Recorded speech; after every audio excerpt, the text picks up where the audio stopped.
The Mormon worldview versus the biblical worldview. I'm going to look at the Mormon gods versus the God of the Bible. And I want to give a bit of a warning right up front. If you are a Mormon, I may use some language that'd be a little bit offensive, but that's just trying to communicate the truth. I'm not trying to be offensive. I just want to communicate truthfully the God of the Bible versus the gods of Mormonism. Brigham Young had made some statements, actually, that had talked about what he perceived the Christian God to be. And he had said that would be a wonderfully big God, talking about that would be a God that was too big for him to imagine. And what I would say is he hadn't even begun to scratch the surface of who and what the Christian God is really all about. To compare the gods of Mormonism to the God of the Bible, there would be more comparison between a single atom and the universe than there is between the gods of Mormonism and the God of the Bible, because the universe is made up of atoms. The gods of Mormonism are figments of the imagination, they're not real. And to explain why I say that, we need to look at some words that Mormons often use, but they don't really understand the meaning of them. And before I get into that too far, as a Mormon myself growing up, the thing that really opened me up to understanding just who and what the God of the Bible is, I was reading a book called Letters to a Mormon Elder by James White. And I would highly recommend, if you want to do that, get that book. This book was written as though it's just a Christian man writing letters to a Mormon missionary. And I think he did a very excellent job with this book. The first chapter was called "But It Is Translated Correctly," and he explains why the Bible can be fully trusted. And I really like James White in a whole lot of ways. He's a neat guy, but I do have one big disagreement with him. But he's still my brother. I believe in Christ, and he's the one that opened my eyes to God. I don't believe I don't believe in what he believes about Calvinism. God is certainly all-knowing, and he has full control over everything. I wouldn't question that for a second. But the part that I don't agree with Calvinism is man does have choices, and we find that all through the Bible. Choose you this day whom you will serve, God so loved the world that he gave his only begotten Son, that whosoever believes in him should not perish, but have everlasting life.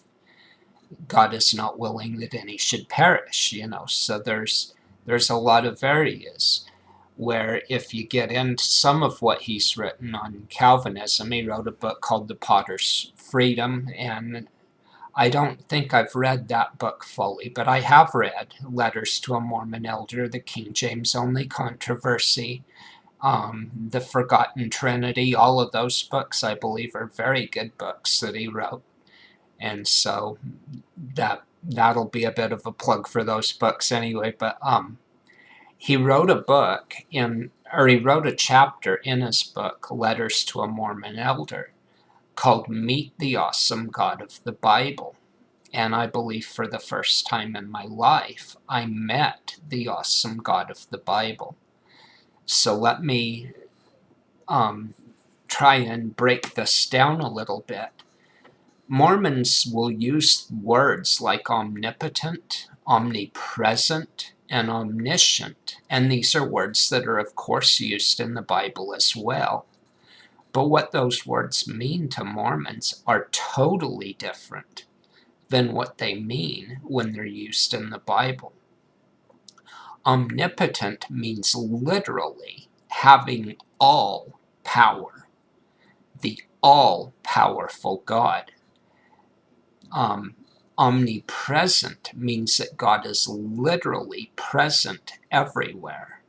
And omniscient means that God literally knows all things about everything. If you were to ask God, what is the center atom in the sun? What is it composed of? God could tell you immediately. He knows it already, you know.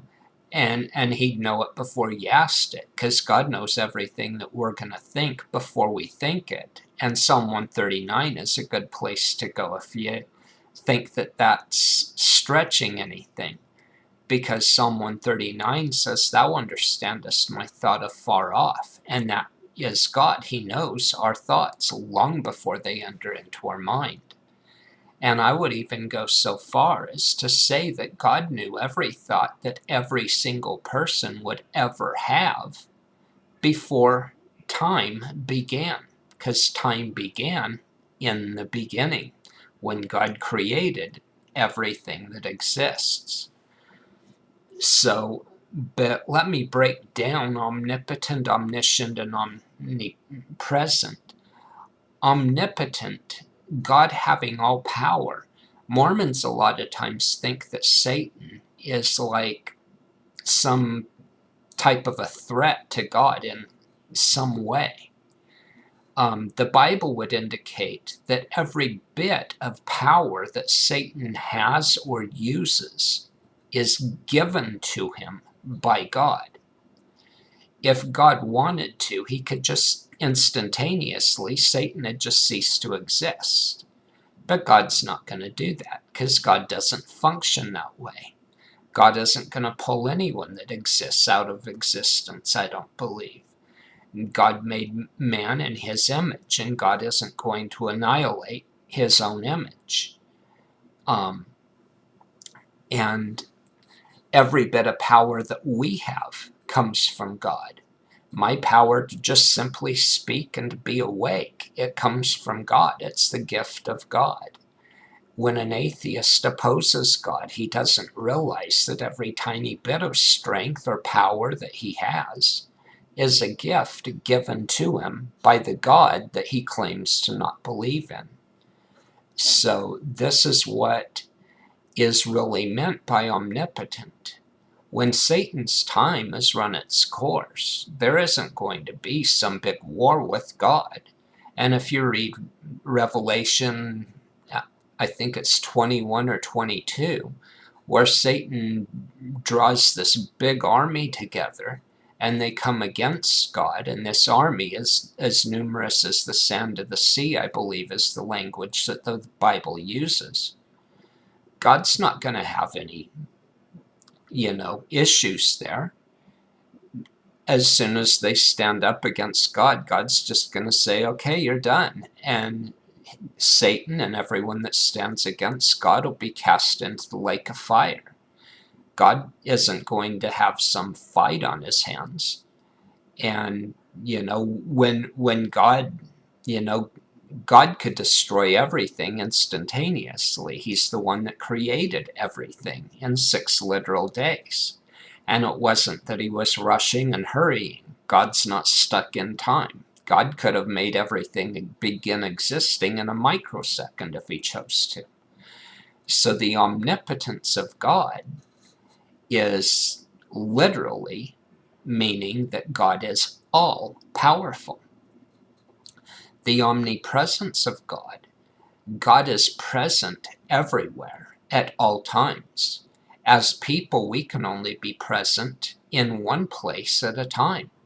And we may not even be fully present in the place where we're at. We could be asleep or not focusing or things like that, and not even be present in the very place we're at fully, But God is fully present at every place at every time, whether it's anywhere across the entire world, anywhere across the universe, outside of the universe. God is fully present in all places at all times. When a person prays to God, it isn't as though God needs to like pay some special attention, or he may not be focusing on a prayer or something like that. God knows what we're going to say before we say it. That's part of his omniscience. He already knows. He knows what we need before we ask. And Jesus had said that, that our Father knows what we need before we even ask of it. Ask him. So I'm trying to do this a little bit of justice and not go too long.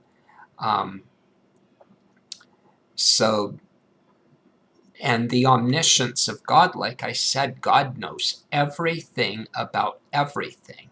He knows every thought you're ever going to have in your entire life. And he knew it before he even formed you in your mother's womb. It's interesting because Jeremiah is told by God that before God formed him in his mother's womb, that God knew him and had ordained him a prophet. God knows everything about any choice that we'll make, any thought we're going to have, or any action we're going to take.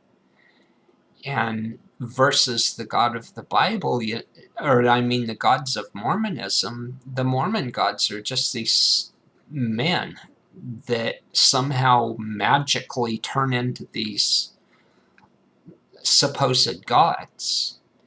And they're, ultimately they're puny, pathetic, and powerless compared to the awesome God of the Bible. And that word awesome is way too freely used in the world today, because awesome only rightly applies to God. God is awesome. When we think about God, we can't begin to fathom the ways of God. One of the things that's interesting, God says, is as high as the heavens are above the earth, so far are my thoughts from your thoughts. Our highest and biggest thought that we can ever have don't even begin to measure up to the thoughts that God has. So, we can't grasp God, and I honestly believe that no person has ever for a second even fathomed God or even imagined God to be bigger than he is. I believe that's literally impossible for us. We're humans, we're finite, we're limited. God is infinite and unlimited. So but anyway, I hope that this has been beneficial to people that listen to this. If you really want to know who the God of the Bible is, read the Bible. And don't come to it with preconceptions about what you think it ought to say. Just read it and see what it really says. The Bible is the best revelation that we have of God to ourselves. So anyway, if this video has helped you, give it a thumbs up and share it with anyone that you'd like to. And you can give it a thumbs down if you want to too. But I thank you either way for your time just watching the video.